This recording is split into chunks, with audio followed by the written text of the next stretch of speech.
তখন আপনি নামাজে দাঁড়াইলে আপনার আল্লাহ আপনার সামনে আসলে আপনি তাকে চিনতে পারবেন। কালবের বিদ্যা যার মাঝে নাই সে অন্ধ, সে পথভ্রষ্ট, সে নামাজে কিছু দেখে না। সে নামাজ পড়ে মসজিদ থেকে বাইরে মানুষের সাথে বাটপাড়ি, সিটিংবাজি, ছগলখুরি, জিনাখুরি সর্বকিছুই করে। তার কিসের কারণে হয় জানেন?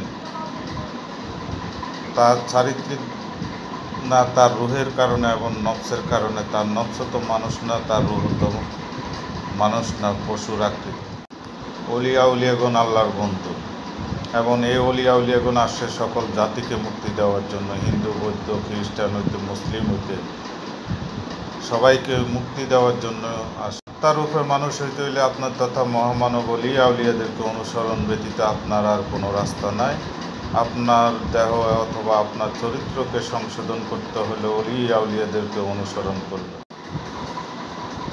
রুহকে যদি মানুষ করতে হয়, মানুষত্ব রূপ ধারণ করতে হয়, শরীয়তে আপনার যে দেহ নফসের রূপ আছে সেই নফসকে মৃত্যু বরণ করে আপনার আত্মার রূপে মানুষ হইতে হয়। তারা মুসলমানের জন্য জেহাদ করার জন্য আসে না, তারা নফস শয়তানের বিরুদ্ধে যুদ্ধ ঘোষণা করে জিহাদ করে মানুষকে মানুষত্ব রূপ ধারণ করানোর জন্য তারা আসে।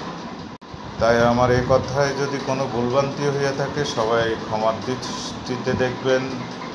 আসসালামু আলাইকুম, সবাই ভালো থাকবেন, আমার জন্য দোয়া করবেন। আসলে আমি মানসিক টেনশন, মানসিক চাপে, শারীরিক অসুস্থের মাঝে আছি এবং বিভিন্ন হুমকি ঠেডের মাঝে আছি।